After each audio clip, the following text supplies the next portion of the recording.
खबरों की ओर रुख करेंगे, जहां गृह मंत्री अमित शाह सीमावर्ती गांव के चुनिंदा लोगों से संवाद किया।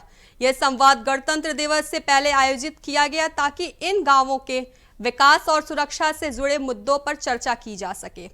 यह पहल भारत सरकार के वाइब्रेंट विलेज कार्यक्रम का हिस्सा है, जो सीमावर्ती इलाकों में विकास और सुनिश्चित करने के लिए बनाया गया है।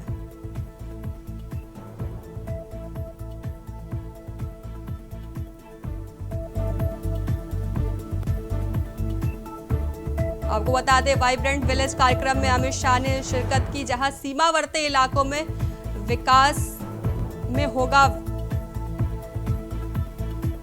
अमित शाह ने वाइब्रेंट विलेज कार्यक्रम में शिरकत की।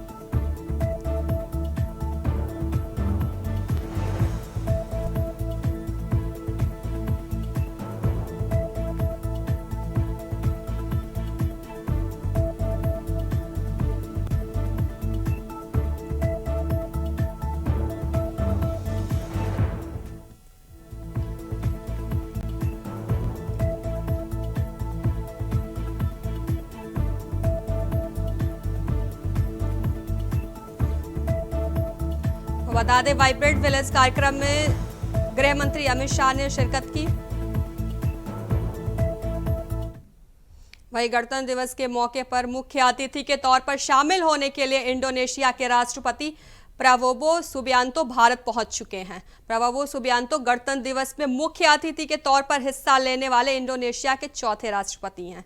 उन्होंने राष्ट्रपति भवन में राष्ट्रपति द्रौपदी मुर्मू और प्रधानमंत्री नरेंद्र मोदी से मुलाकात की। पीएम मोदी और इंडोनेशिया के राष्ट्रपति प्राबोवो सुबियांतो की मौजूदगी में दिल्ली के हैदराबाद हाउस में भारत और इंडोनेशिया के बीच समझौता ज्ञापनों का आदान प्रदान भी हुआ। कार्यक्रम को संबोधित करते हुए पीएम मोदी ने इंडोनेशियाई राष्ट्रपति का स्वागत किया। उन्होंने कहा, भारत के पहले गणतंत्र दिवस के मौके पर इंडोनेशिया मुख्य अतिथि देश था और यह हमारे लिए गर्व की बात है कि भारत के 75वें गणतंत्र दिवस के मौके पर इंडोनेशिया एक बार फिर इस ऐतिहासिक क्षण का हिस्सा है। आपको बता दें, भारत के पहले गणतंत्र दिवस पर इंडोनेशिया हमारा मुख्य अतिथि देश था और यह हमारे लिए अत्यंत गर्व का विषय है कि जब हम गणतंत्र के 75 वर्ष मना रहे हैं, इंडोनेशिया एक बार फिर इस ऐतिहासिक अवसर का हिस्सा बना है। इस अवसर मैं राष्ट्रपति प्राबोवो उसका भारत में हार्दिक स्वागत करता हूं। 2018 में मेरी इंडोनेशिया यात्रा के दौरान हमने अपने साझेदारी को कॉम्प्रिहेंसिव स्ट्रेटेजिक पार्टनरशिप के रूप में आगे बढ़ाया था। आज राष्ट्रपति प्राबोवो के साथ आपसी सहयोग के विभिन्न पहलुओं पर व्यापक चर्चा हुई। रक्षा क्षेत्र में सहयोग बढ़ाने के लिए हमने तय किया है कि डिफेंस मैन्युफैक्चरिंग और सप्लाई चेन में साथ काम किया जाएगा। हमने maritime security, cyber security, counter terrorism और डी रेडिकलाइजेशन में सहयोग पर भी बल दिया है। आज मैरीटाइम सेफ्टी और सिक्योरिटी में हुए समझौते से crime prevention, search and rescue और कैपेसिटी बिल्डिंग में हमारा सहयोग और मजबूत होगा। पिछले कुछ वर्षों में हमारी द्विपक्षीय व्यापार में तेजी आई है और पिछले वर्ष यह $30 बिलियन से अधिक हो गया है। सीईओ फोरम की बैठक और निजी क्षेत्र में जो समझौते हुए हैं उनका हम स्वागत करते हैं। Fintech, artificial intelligence, internet of things, और डिजिटल पब्लिक इंफ्रास्ट्रक्चर जैसे क्षेत्रों में हमने आपसी सहयोग को और सशक्त करने का निर्णय लिया है। हेल्थ और फूड सिक्योरिटी के सेक्टर में भारत अपने अनुभव जैसे कि मिड डे मील स्कीम और पब्लिक डिस्ट्रीब्यूशन सिस्टम इंडोनेशिया के साथ साझा कर रहा है। हमने तय किया है कि energy, critical minerals, science and technology, space और स्टेम एजुकेशन के क्षेत्रों में भी साथ मिलकर काम किया जाएगा। दोनों देशों की डिजास्टर मैनेजमेंट अथॉरिटीज के बीच ज्वाइंट एक्सरसाइज की जाएगी। साथियों, भारत और इंडोनेशिया के संबंध हजारों वर्ष पुराने हैं। रामायण और महाभारत से प्रेरित गाथाएं और बाली यात्रा हमारे लोगों के बीच अनवरत सांस्कृतिक और ऐतिहासिक संबंधों के जीते जागते प्रमाण है। मुझे खुशी है कि इंडोनेशिया में बोरोबुदुर बौद्ध मंदिर के बाद अब हम प्रम्बानन हिंदू मंदिर के संरक्षण में भी योगदान करेंगे। साथ ही वर्ष 2025 को Bharat ASEAN year of tourism के रूप में मनाया जाएगा। इससे भारत और इंडोनेशिया के बीच सांस्कृतिक आदान प्रदान और पर्यटन को भी बढ़ावा मिलेगा। साथियों, आसियान और इंडो पैसिफिक क्षेत्र में इंडोनेशिया हमारा महत्वपूर्ण पार्टनर है।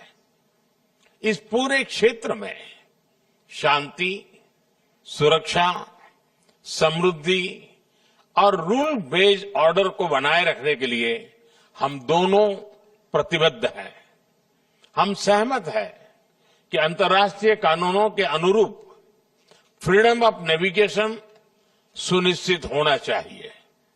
हमारी एक्ट ईस्ट पॉलिसी में आसियान यूनिटी और सेंट्रलिटी को बल दिया गया है। G20 ASEAN Indian Ocean Rim Association जैसे मंचों पर हम मिलकर काम करते रहे हैं और अब हम इंडोनेशिया की ब्रिक्स सदस्यता का भी स्वागत करते हैं।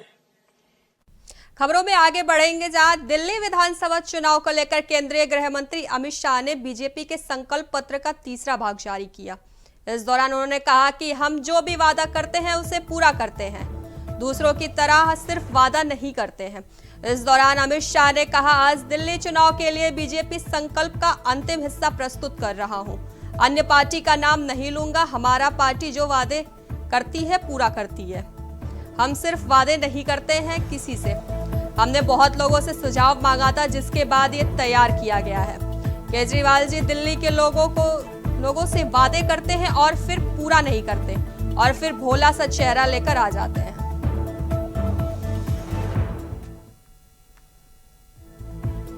गृह मंत्री अमित शाह ने जारी किया तीसरा संकल्प पत्र। ने कहा था कि रिहायशी क्षेत्रों से हम शराब की दुकान बंद कर देंगे। केजरीवाल जी, आप रिहायशी क्षेत्र छोड़िए। आपने स्कूलों को नहीं बख्शा, मंदिरों को नहीं बख्शा, गुरुद्वारों को नहीं बख्शा। इसके करीब में दुकान बनाने का लाइसेंस दे दिया, ठेके दे दिए और हजारों करोड़ रुपए का घपला, घोटाला, भ्रष्टाचार शराब के अंदर करा है। और इस शराब का घोटाला दिल्ली के शिक्षा मंत्री ने किया है। देश भर में कई घोटाले हुए, मगर मैंने किसी शिक्षा मंत्री को शराब का घोटाला करते हुए नहीं देखा। और जब वो जेल में गए तब मॉरल ग्राउंड पर इस्तीफा देने की जगह गर्व से एज अ मुख्यमंत्री अंदर जेल में भी रहे। मैं अन्य दलों के नाम दिए बगैर इतना जरूर बताना चाहता हूं कि भारतीय जनता पार्टी के लिए संकल्प पत्र विश्वास का सवाल होता है और करने वाले कामों की सूची होता है। ये कोरे वादे नहीं होते हैं। और विशेषकर 2014 से नरेंद्र मोदी जी ने इस देश के अंदर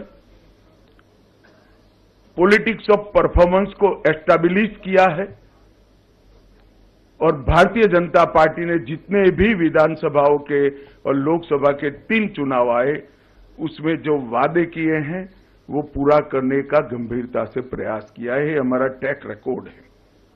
इसलिए दिल्ली प्रदेश भारतीय जनता पार्टी ने महिलाओं के साथ, युवाओं के साथ, जे क्लस्टर के निवासियों के साथ, असंगठित मजदूरों के साथ,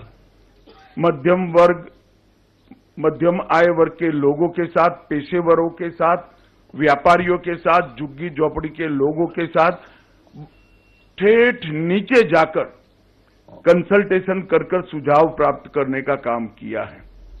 अलग अलग प्रकार के 1,08,000 लोगों ने अपना सुझाव देना मुनासिब समझा।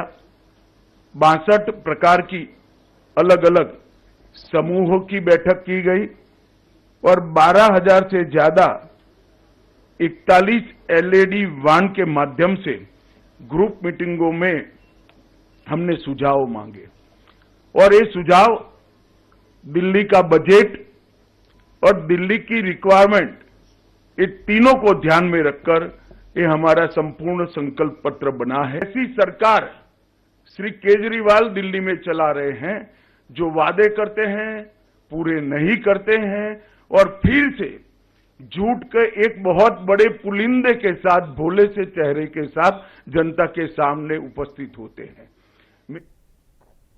वही खबर अमरोहा से है, जहां भू माफियाओं के हौसले बुलंद है। बीते दिन अमरोहा जिला अधिकारी निधि गुप्ता के निर्देश पर नेशनल हाईवे 9 पर डिडौरी कोतवाली क्षेत्र के जीवाई पुलिस चौकी ग्राम समाज की जमीन पर प्रस्तावित हुई थी, जिस पर पुलिस प्रशासन द्वारा प्रस्तावित बोर्ड भी लगाया गया। उस करोड़ रुपए की जमीन पर अब्दुल अजीम की नजर पड़ गई, जिस पर उसने रातों रात जमीन पर अवैध तरीके से निर्माण कर कब्जा करना शुरू कर दिया। पुलिस प्रशासन की जमीन पर कब्जा होने की सूचना के बाद अधिकारियों में खलबली मच गई। जहां जिला अधिकारी के निर्देश पर लेखपाल ने मौके पर पहुंचकर देखा तो आरोपी अब्दुल अजीम जमीन पर कब्जा कर रहा था। इसके बाद डिडौली कोतवाली में आरोपी अब्दुल अजीम के खिलाफ मुकदमा दर्ज कराया गया।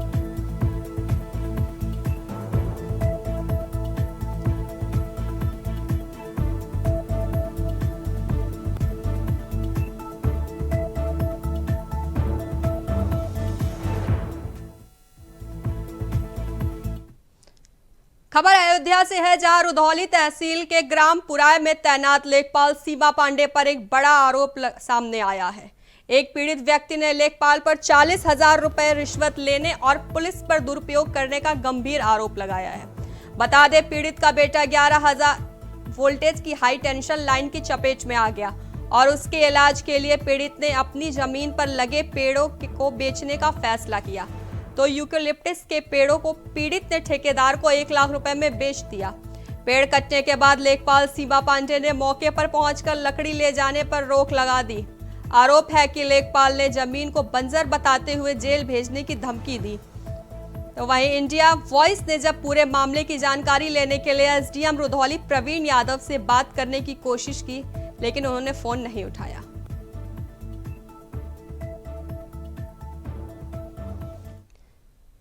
खबर मथुरा से है, जहां उत्तर प्रदेश दिवस का भव्य आयोजन किया गया।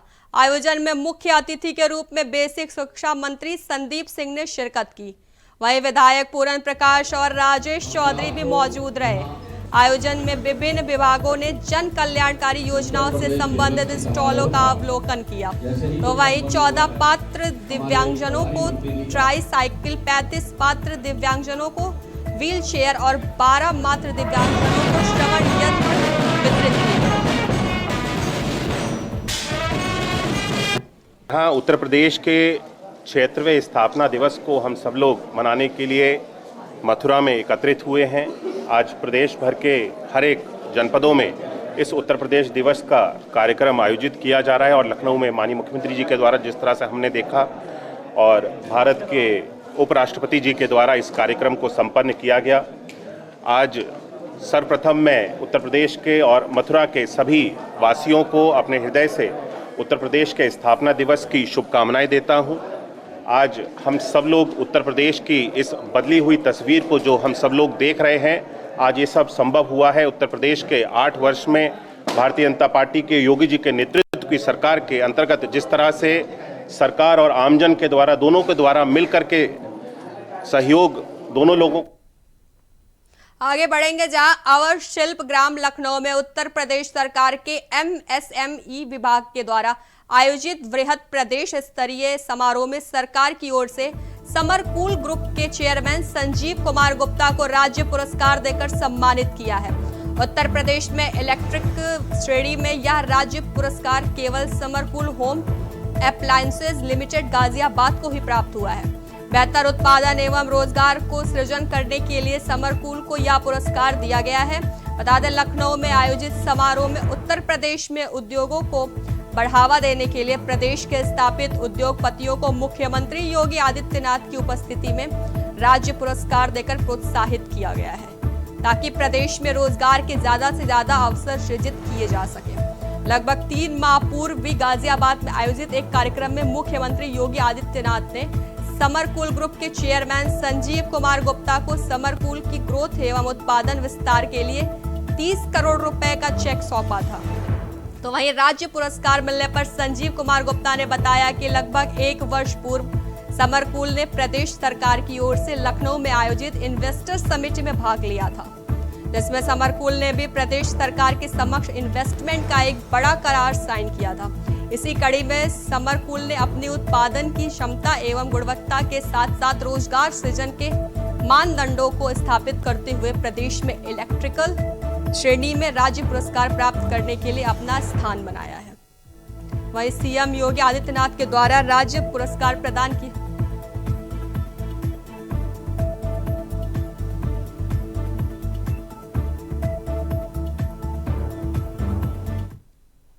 वही खबर हमीरपुर से है, जहां एक इस्पात फैक्ट्री में 40 टन वाली भट्टी में विस्फोट हो जाने से उबलता हुआ लावा मजदूरों पर आ गिरा।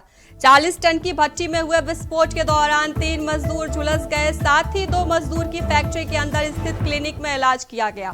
तो वहीं एक की हालत ज्यादा गंभीर होने के कारण फैक्ट्री की एम्बुलेंस से कानपुर रेफर किया गया।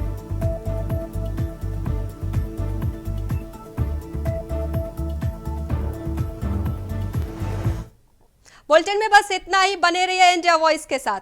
नमस्कार।